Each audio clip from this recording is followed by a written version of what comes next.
ፍልስጤምን በተመለከተ የፍልስጤምና የመላው መካከለኛው ምስራቅ የወደፊት ዕጣ ፈንታ በደንብ እንድትሰሙ ይፈልጋለሁ።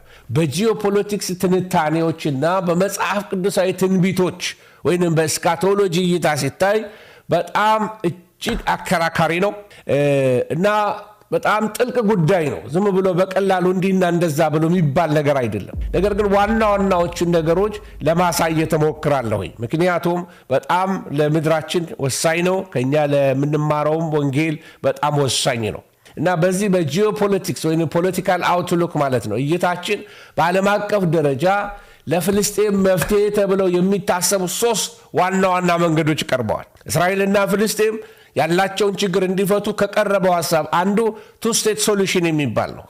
የሁለት መንግስታት መፍትሄ ምን ማለት ነው? በአንድ ሀገር ላይ 2 መንግስት እንዲኖር ማለት ነው። እስራኤልና ፍልስጤም ጎን ለጎን በሰላም የሚኖሩባቸው 2 ሉዓላዊ መንግስታትን መመስረት ይሄ የአሜሪካን አጀንዳ ነው። አይ ቲንክ ባልሳሳት በክሊንተን ዘመን ላይ ይሁን በጆርጅ ቡሽ ዘመን ላይ የቀረበ ፕሮፖዛል ነበረ። ከ5.5 ቢሊዮን ብር ጀምሮ የቤት ባለቤት ይሁኑ ይላል። ከዚህ በፊት ከ8 በላይ ሳይቶችን ሰርቶ ያስረከበው ድርጅታችን ቴምር ሪል ስቴት ከአፍሪካ ህብረት አዳራሽ ቅርብ ርቀት ላይ በሚገኘው ቡልጋሪያ ለተወሰኑ ቀናት ብቻ የሚቆይና ለ15 ቤቶች ብቻ የወጣ የ30% ቅናሽ አድርገን የመኖሪያ አፓርትመንትና የንግድ ሱቆችን ለሽያጭ አቅርበናል። ባለ 1 መኝታ ከ5.5 ሚሊዮን ብር ጠቅላላ ክፍያ ጀምሮ፣ ባለ 2 መኝታ ከ6.8 ሚሊዮን ብር ጀምሮ፣ ባለ 3 መኝታ ከ9.3 ሚሊዮን ብር ጀምሮ።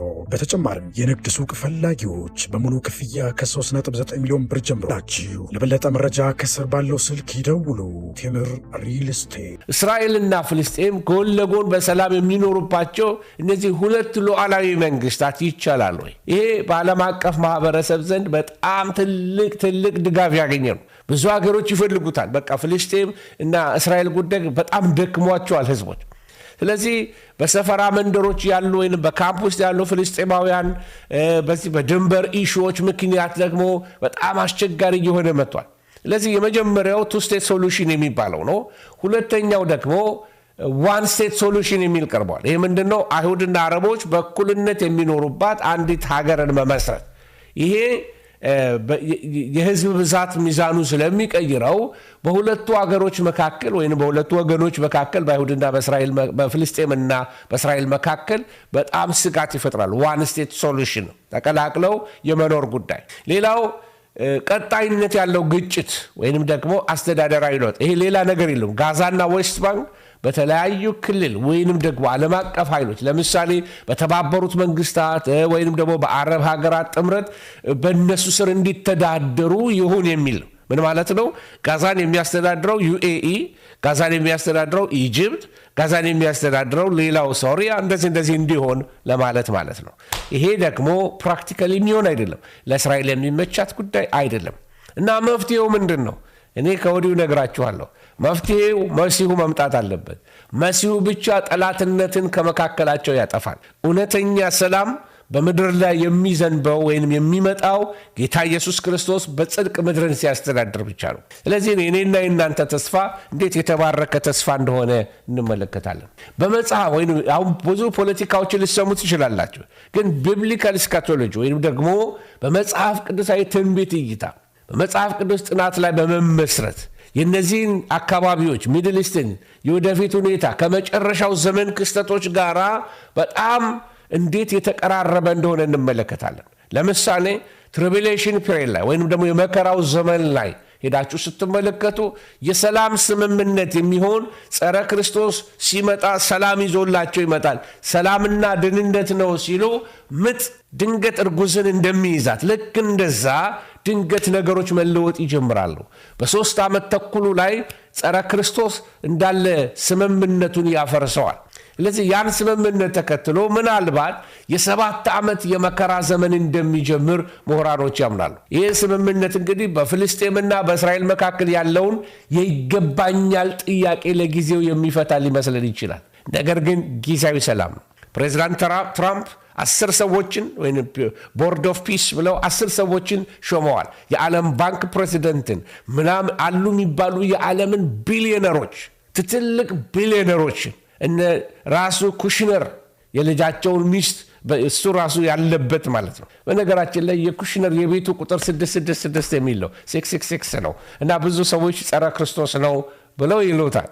እንግዲህ የሚባለው ነው ማለት አይደለም፣ ግን እንደዋዘ ሳይድ ኖት እንድታዩት ብዬ ነው። ይህንንም ደግሞ የአብርሃሚክ ኮቨነንት የአብርሃሚክ ስምምነት የሚለውን አርኪቴክቱ ወይንም ደግሞ የቀየሰው ኩሽነር ነው እና በጣም በዓለም ፖለቲከኛ አይደለም፣ ግን በዓለም ፖለቲካ ውስጥ እየሄደ መፍትሄ የሚያመጣ ነገር የሚቀይስ ፕላን የሚያወጣ በጣም ኃይለኛ ኢንፍሉዌንሻል የሆነ ፕሬዚደንቱ የሚሰማው ሰው ሆኗል። ስለዚህ በመጽሐፍ ቅዱስ በቢብሊካል ስካቶሎጂ የታላቁ የመከራ ዘመን የያዕቆብ የመከራ ዘመን ይባላል። ቀጥታ እስራኤልንና ፍልስጤምን ይመለከታል።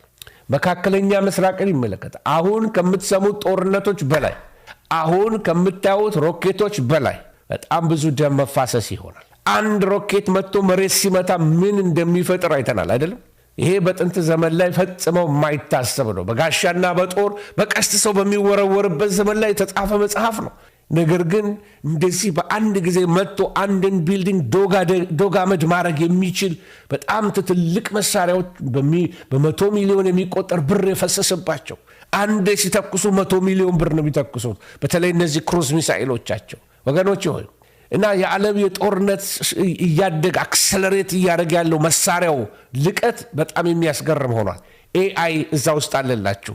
በራሱ የሚበር ጥይት ማለት ነው። በራሱ የሚበር ጥይት እና ድንገት መጥቶ ሊያከሽፉ ሲሉ ድንገት ዝቅ የሚል የሚገርም አይነት ቴክኖሎጂን የተመለከት ነው። የአርማጌዶን ጦርነት በዚሁ አካባቢ ነው። በትንቢት የተመሰረተ ነው። የዓለም መንግስታት ሁሉ በኢየሩሳሌም ላይ የሚዘምቱበት የመጨረሻው ጦርነት ይካሄዳል። ከዛ በፊት ግን ገና ጎግ ማጎግ ጦርነት አለ። በዚህ ጊዜ መለኮታዊ ጣልቃ ገብነት እንደሚኖር አዲስ የዓለም ስርዓት እንደሚመሰረት መጽሐፍ ቅዱስ በትንቢት ይነግረናል። እግዚአብሔር መጥቶ በአርማጌዶን ላይ ጌታ ኢየሱስ ክርስቶስ ጦርነቱን እንደሚያቋርጠው እንመለከታለን። ከዛ ደግሞ በምድር ላይ መንግስቱን እንደሚመሰረት መጽሐፍ ቅዱስ ያስተምረናል። ይሄ የአብርሃም ቃል ኪዳን የመጽሐፍ ቅዱስን እይታ ሄደን ስንመለከት ምድሪቱ ለእስራኤል የተሰጠች ብትሆንም በኢየሱስ ክርስቶስ 1000 ዓመት መንግስት ጊዜ እንግዲህ በመጽሐፍ ቅዱስ ትንቢት መሰረት ስለ አብርሃሚክ ኮቨነንት ስለ አብርሃም ኪዳን እያወራሁ ነው ያለሁት። በመጽሐፍ ቅዱስ እይታ ምድሪቱ ለእስራኤል የተሰጠች ናት። ትክክል ነው። በኢየሱስ ክርስቶስ 1000 ዓመት መንግስት ጊዜ ወቅት ግን በአካባቢው ያሉ ህዝቦች ሁሉ አረቦችንም ጨምሮ በሰላም ከጌታ ኢየሱስ በነገሰባት በመዲናዋ በኢየሩሳሌም ከኢየሱስ ጋር ይኖራሉ። ወይንም የዳኑት ቅዱሳን ማለት ነው። በኢሳይያስ 19 ላይ ሄዳችሁ ልትመለከቱ ትችላላችሁ። ግብፅ ተጠቅሳለች፣ አሶር ተጠቅሳለች እና እስራኤልም አብረው እግዚአብሔርን እንደሚያመልከው መጽሐፍ ቅዱስ ይነግረናል። እንዲህ አይነቱን አስተምሮት ብዙ ጊዜ አልሰማንም፣ ግን መጽሐፍ ቅዱስን ሄደን ስንመረምር በ1000 ዓመቱ መንግስት ጊዜ እነዚህ ኔሽኖች ከነሱ የዳኑ ጻድቃኖች ሁሉ አብረው በዛ ያመልካሉ። ኢየሱስ ክርስቶስ እውነተኛ የሰላም መልእክተኛ ነው። ክብር ለእግዚአብሔር። እውነተኛ የሰላም ንጉሥ ነው። ስለዚህ የመጨረሻ ውጤት ምንድን ነው የሚሆነው ብለን ካልን ለፍልስጤም ህዝብም ሆነ አካባቢ ወይም ለቀጠናው ህዝብ፣ ይሄ ከረንት አማርኛ ነው፣ ለቀጠናው የሚመጣው በጣም ፍጹም ሰላም ከሰው ልጆች ፖለቲካዊ ጥረት ይልቅ ምን ይሆናል? በመለኮታዊ ስርዓት እንደሚመጣ ብዙ የሃይማኖት ምሁራን እየተናገሩ ነው ወገኖች ሆይ። ስለዚህ ፖለቲካው ይሮጣል፣ የዓለም መንግስታት ይሮጣሉ፣ ኢዩ ይሮጣል፣ የአረብ የኤዥያ ፓሲፊክ ስብሰባ ይደረጋል፣ የአፍሪካ ስብሰባ ይደረጋል። ምንም መፍትሄ ያልተገኘለት ነገር ቢኖር የፍልስጤምና የእስራኤል ጉዳይ ነው እና መፍትሄው የት ነው ያለው ካልን ፖለቲካው ጋር አይደለም ያለው። መፍትሄው ያለው ሰማይ ነው። መፍትሄው ያለው በጌታ እጅ ነው ወገኖች ሆይ። ስለዚህ ኢየሱስ ክርስቶስ መምጣቱ በጣም አስፈላጊ ነው ማለት ነው። በጣም ወሳኝ ነው ወገኖች ሆይ።